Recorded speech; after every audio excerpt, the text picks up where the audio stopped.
former House Oversight Committee chairman and Fox News contributor Trey Gowdy, and what the vice president knew, if anything, about the insurance policy that we've talked so much about. Trey, good to have you here tonight. Thanks for being here. So yes, I thought we would start by taking a look at this tweet by President Trump. He says, if I were a senator or congressman, the first person that I would call to testify about the biggest political crime and scandal in the history of the USA by far is former President Obama. He knew everything. The president writes in caps, do it at Lindsey Graham, South Carolina. Just do it. No more Mr. Nice Guy, no more talk. And here is the response by Senator Lindsey Graham to that tweet. Let's watch that. No president's above the law, but we do have separations of powers, and I think it'd be a bad precedent to compel a former president to come before the Congress. That would open up a can of worms, and for a variety of reasons, I don't think that's a good idea. So who do you agree with here, Trey? Well, let me say this. I understand fully why the president is frustrated. I mean, his first term in office has been under a manufactured cloud by his opponents. So I understand his frustration. I'll tell you what my other advice to Republicans would be. We're 5 months away from the general election. The House is up and a third of the Senate's up. Let's don't fight publicly. Let's don't have these internecine battles 5 months before the general election. This is what I think you should do. First of all, get all the documents, get all the evidence, Martha. I mean, you referenced Susan Rice. There's a part of that email that no one's ever read because it's still classified. How about the Comey emails? How about any text with Andy McCabe and Jim Comey? I mean, so there are a lot of documents that need to be declassified. And if I call President Obama, he would be the last witness because I don't like surprises. I mean, this is not a mystery. This is not entertainment. We are trying to persuade and communicate. You already know what Samantha Power and Susan Rice and McCabe and Comey and Brennan and Clapper, you already know what role they played. So lay that out for the jury. And then I would call Biden before I called President Obama because remember, President Trump was impeached for trying to investigate his political enemies. Well, maybe that's what Biden did. I mean, I don't know it, but if it's good for President Trump, wouldn't it be good for Biden? And wouldn't you want to know that?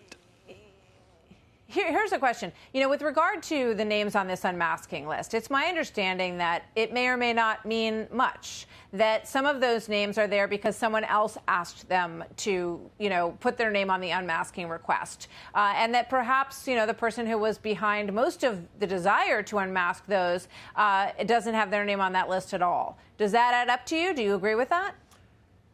It does not. I mean, I heard that from Samantha Power. I mean, the number of unmasking she requested was so far outside the realm, and then she said she didn't know about most of them. But that's a problem too, isn't it? If you give the power to someone to unmask and they're delegating that power to a clerk or a subordinate, this is the question for Joe Biden. We know you asked to unmask Michael Flynn's name. We know that. How many other unmasking requests did you make? I mean, were you a serial unmasker while you were the vice president, or was this the only one?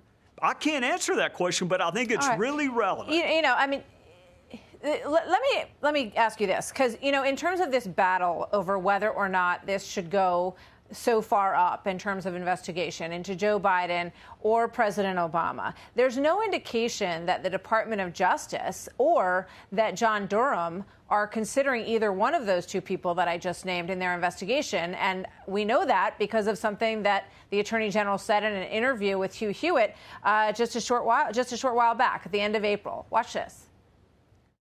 As far as I'm aware, none of the key people whose actions are being reviewed at this point by Durham are running for president. What do you think about that? Follow the evidence. I mean, wherever the evidence, I mean, that's why you put a career prosecutor that's apolitical like John Durham in that position. Wherever the evidence takes. I mean, if Joe Biden didn't make the unmasking request and wasn't involved in any of the Flynn decisions, then so be it. But someone needs to tell us that. He's certainly not immune from investigation. What I took that to mean is there's no evidentiary support for it yet, but I don't think Durham's through either.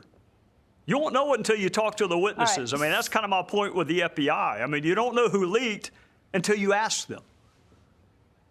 All right. So, obviously Lindsey Graham's going to get some pushback from, the president's supporters on this, because a lot of people look at these situations from the beginning and say no one has actually been held accountable. It's an enormous source of frustration for a lot of the president's supporters in this country. And, they've also pushed back on you about that with not subpoenaing. Some of your colleagues have asked why you didn't subpoena more actively when you had the chance to do so. Do you have any regrets about that? Well, look, Martha, I was part of investigations from the moment I got to Congress. I didn't volunteer for them. I was drafted for most of them. So you and I could have an entire hour on the mistakes I made. I was not the chairman of the House Intelligence Committee. Devin Nunes was, and he did a phenomenal job. Bob Goodlatte was the chairman of the Judiciary Committee, and when it kicked up to him, I think he did a phenomenal job.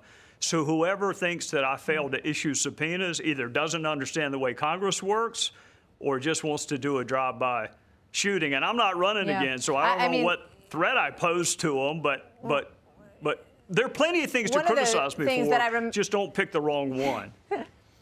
One of the things that I remember you saying, Congress doesn't have the power to prosecute. So, that's one of the issues in terms of the role of Congress. But one other question for you, because I heard you talk about this in the back and forth. You talked about going to the FBI and getting, assurances about certain things with regard to the Russia investigation, and then learning a lot more in documents that you were able to see at the Department of Justice that changed your mind about what you had heard originally in that briefing. And I thought that was interesting. And it makes me wonder, when you look back at that discussion with Christopher Wray, do you think that he was misleading to you? Well, there's no question what Devin and I were told in the briefings did not match up with the documents. So the mistake I made, which I will confess to, is believing the word of DOJ and FBI officials that came after Trump was elected. Let's be really clear about that. I wasn't in the room with Jim Comey and Peter Strzok. I was in the room with people that came after President Trump. I should have gotten the documents first. I'm glad I got them 3 weeks later. Yeah, I'm not asking about, your actions. I'm really asking about Christopher Wray here, because, if he was not forthcoming and the documents revealed something separate, do you think that he's the person to be running the FBI? Well, I did not pick him. I will tell you this. The FBI told us that nothing happened before a certain date. The Trump campaign was not the target. Donald Trump was not the target. You go look at that initiation report from Peter Strzok, and it mentions Trump campaign. That's when my mind switched. When I looked at the documents, it did not match up with the briefing that Devin and Paula and I received. So as for Chris Wray, the president picked him. Yes, ma'am. Yeah. Thank you so much, Trey Gowdy. Always good to have you. Yes, ma'am. Thank you.